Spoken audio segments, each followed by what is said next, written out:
Hello పిల్లలు, welcome to my YouTube channel kids tutorials. నీతి కథలు. దొంగ కొంగ. పూర్వం ఒక అడవిలో చంపక అనే కొంగ ఉండేది. అది ముసలిది అయిపోవటం వల్ల ఇతర కొంగలలాగా వేటాడి ఆహారం సంపాదించడం కష్టంగా అనిపించి అందుకు ఒక ఉపాయం ఆలోచించింది. బదరి కావనంలో కాసారం అనే సరస్సు ఉండేది. అక్కడ మంచి చేపలు సరస్సు నిండా ఉన్నాయని తెలుసుకుంది.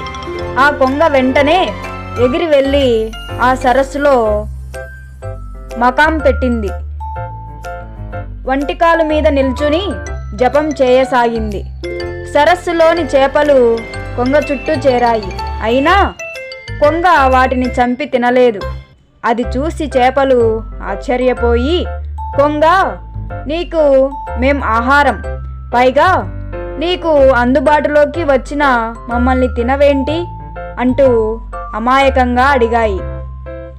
అప్పుడు ఆ కొంగ, ఓ నా చేప మిత్రులారా, నేను గంగా నది ఒడ్డునున్న మర్రి చెట్టు కింద కూర్చొని ఉన్నాను. అప్పుడు ఆ చెట్టు క్రింద ఓ యోగి తన శిష్యులకు ధర్మాలను చెబుతూ సకల ప్రాణాల యందు దయతో ఉంటే కాని మోక్షం లభించదని చెప్పాడు. అది విన్న నేను ఇక నుంచి మీలాంటి జీవులను చంపి తినకూడదని నిర్ణయించుకున్నాను అంటూ చెప్పింది. చేపలు సంతోషించాయి.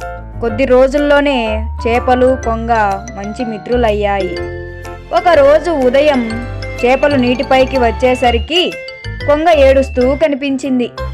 మిత్రమా, ఎందుకు ఏడుస్తున్నావు అంటూ అడిగాయి చేపలు. ఏం చెప్పను మిత్రులారా, ఇప్పుడే చేపలు పట్టేవాళ్ళు ఇటువైపు వచ్చారు. వాళ్ళు ఈ సరస్సులో చాలా చేపలు ఉంటాయి, త్వరలో వచ్చి ఈ నీళ్ళన్నీ తోడేసి చేపలు పట్టుకుందాం అని అనుకోవటం విన్నాను అని బాధగా చెప్పింది కొంగ. కొంగ మాటలకు చేపలు భయంతో బిక్క చచ్చిపోయాయి. ఇప్పుడెలా అని చేపలు మనసులో భయపడసాగాయి. కొద్ది రోజులలోనే మనం మంచి మిత్రులం అయ్యాం. త్వరలో మీరంతా చేపల వాళ్ళ చేతికి దొరికి మరణిస్తారని తలుచుకుంటుంటేనే నా మనసు ఏదోలా అయిపోతుంది అంటూ కొంగ దొంగ కన్నీరు కార్చింది. కొంగ మాటలకి చేపలన్నీ మరింత బెదిరిపోయి ఏడ్చాయి. కొంగ మిత్రమా, మమ్మల్ని ఈ ఆపద నుండి నువ్వే కాపాడాలి అంది ఓ చేప. అయ్యో, నేను ముసలి కొంగను, మిమ్మల్ని ఎలా రక్షిస్తాను? అయినా ప్రయత్నిస్తాను. ఇక్కడకు దగ్గరలో ఉన్న కొండలలో నాకు తెలిసిన ఒక సరస్సు ఉంది. ప్రతిరోజు ఉదయం సాయంత్రం మీలో ఇద్దరిద్దరి చొప్పున ముక్కుతో పట్టుకెళ్ళి ఆ సరస్సులో వదిలివేసి వస్తాను అన్నది. చేపలన్నీ ఆనందంగా తలలూపాయి.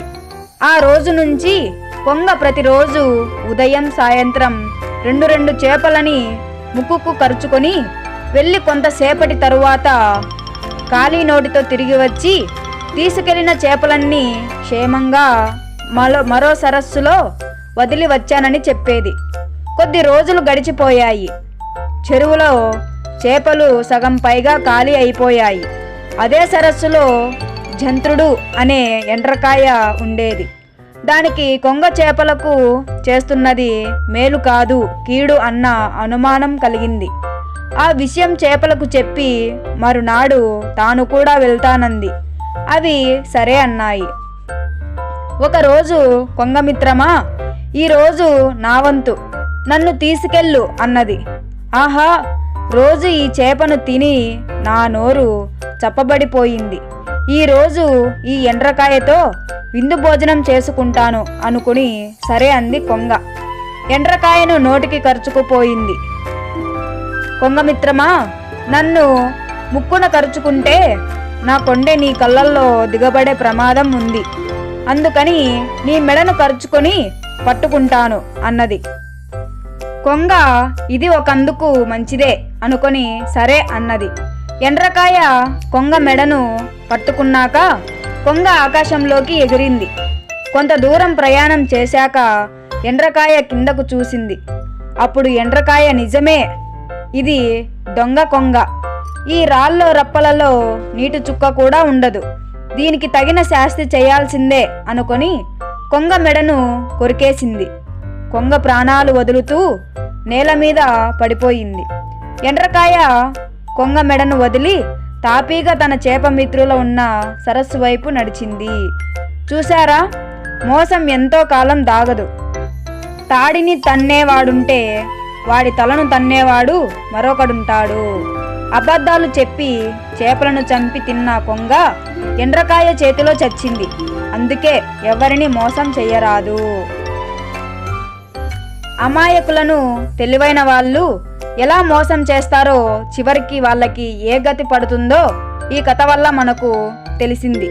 మోసం, దుర్మార్గం ఎక్కువ కాలం సాగదు. అది బయటపడ్డప్పుడు ఆ తప్పుకు తగ్గ మూల్యం చెల్లించాల్సిందే అన్నది ఈ కథలోని నీతి. మరిన్ని కథల కోసం subscribe to my YouTube channel kids tutorials.